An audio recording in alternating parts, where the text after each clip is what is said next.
I told you, there seems to be a situation going on with ESPN versus Deion Sanders and the Colorado Buffaloes football team. Now, Mad Dog, who's on First Take with Stephen A. Smith, I like Mad Dog. I never thought in 100 years I would have to make a video like this about Mad Dog. Now, I'm not going to say Mad Dog hates people who looks like me, but he told the truth by accident yesterday while doing the news reporting, the biased news reporting that's known as the watered down brand of ESPN. Now, Mad Dog admitted he can't stand the hype that's behind Colorado and Deion Sanders' football team. Now, this is the man who stated that Colorado was going to lose. They were going to lose badly. There was no chance of them winning the game. So what happens? Deion Sanders wins the game, and they win by extreme measures that made the whole world love the football team. But here's the problem. Let me fix my hair right quick. Mad Dog he didn't have to apologize, but he didn't say he was wrong. He didn't say anything like that. In fact, he doubled down and said he can't stand the hoopla behind the team. He can't stand the hype. So therefore, he's going to adamantly root for Nebraska, a team that he admitted he doesn't like. He doesn't care about Nebraska. He doesn't even like their coach, Matt Hugh, but he's only for the sole reason rooting for them because he can't stand the hype behind Deion Sanders and Colorado football team. Now, why am I doing this video? Because Mad Dog proved me right. See, Mad Dog, like a lot of these commentators and the analysts, such as the likes as Tom Luganbill, Lee Corso, Paul Finnebaum, and so many of these other ingrates and liars, they do not like the fact that the notoriety certain people of hue that looks like me that are getting now. And you can tell it's in the blood, and it lies deeply rooted in the blood, because there's a lot of people who seem to have this anger. And my thing is, if you're going to critique Deion Sanders and the football team, there are things for you to critique. I'm not going to sit here and act like there's nothing for you to critique. It's football. It's sports. There's always things you can critique. But the problem we trying to find out is, like, what's up with y'all anger? What's going on with this vehemently ill will you have towards the team and Coach Primetime? Why are you mad when he says the things back to you that you said to him? Why is he not professional because he tells you I'm keeping receipts? Why are those players not allowed to feel good about themselves, to feel like they're on top of the world? There has been plenty of other teams, such as Notre Dame, even the Clemson. I remember when Clemson was on top and they were on the rise. There was so many hype going on Clemson and Trevor Lawrence, and everybody loved the hypeness of it. I didn't hear any naysayers speaking backlash. Oh, I can't stand Clemson. Why are they always ranked high? What? Blah, blah, blah, blah, blah. Now, the rest is history. That Dabo Swinney has hit rock bottom. How come he's not getting the same backlash for losing that Colorado Buffaloes are getting for winning? You can't make this up. Now, Mad Dog, I'm glad you said it. I'm glad you spoke it to existence. You're living proof that there's nothing that these gentlemen can do to gain respect from the core group of medias, the gatekeepers, I call them. Deion Sanders has a right to feel some type of way. He is a Hall of Famer football player.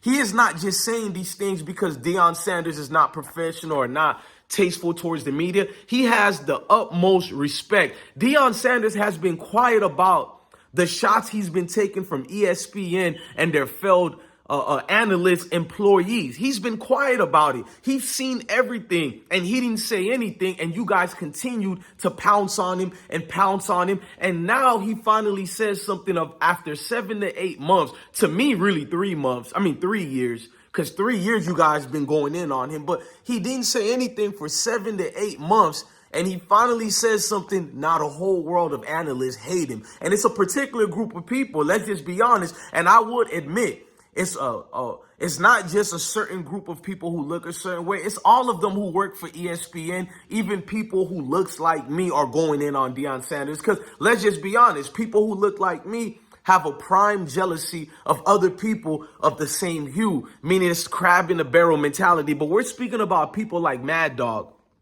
He spoke into existence of everything I've been uttering out my mouth. They do not like Coach Prime, and this is beneficial for them to always root against him, because it doesn't matter if they lose not primetime in them, but these analysts, it doesn't matter how many times they're wrong. Deion Sanders can win 11 games in a row. As soon as he gets that one loss, they are going to feel validated. We told you so. We told you coach can't coach. We told you they're all hype. It's like they are literally preying on the downfall of the Colorado Buffalo football team. And it's almost unfair because we've seen a team that only won one game last year.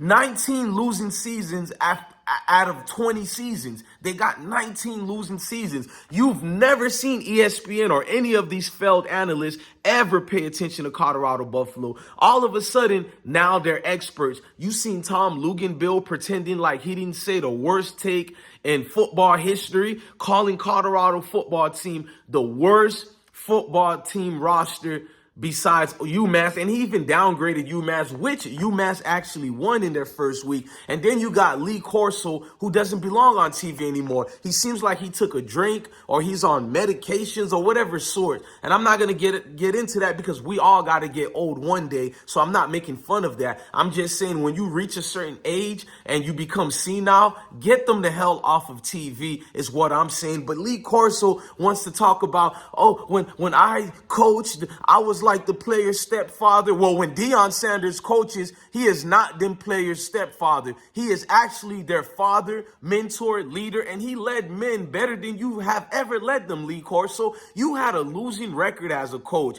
To see you joviate about your record and all that, you took a beautiful time to give an expose and highlight the good and the bad about Colorado football. Instead, you took personal shots because it's personal with a lot of you individuals. Now, game day college football is coming to Colorado Buffalo. I hope Lee Corso puts the socks in it and let the other professionals speak their piece. I'm going to do a separate video about college game day coming to Boulder. But neither here or there, for Mad Dog to admit this, it shows you like even good guys like Mad Dog, because he is a good guy, even good guys like him tend to expose themselves. And maybe they don't even know it, some of them, but they have a pre-bias that comes in their blood. It's rooted in the blood because for no reason should a man getting paid by the failed, watered-down company known as ESPN, should no reason you have pre-biasness when you're giving the news and giving sports. I understand if you're in your barbershop, you're with your own group of people at home, personal. Yeah, you should feel that way. We all have our own pre-biases when we're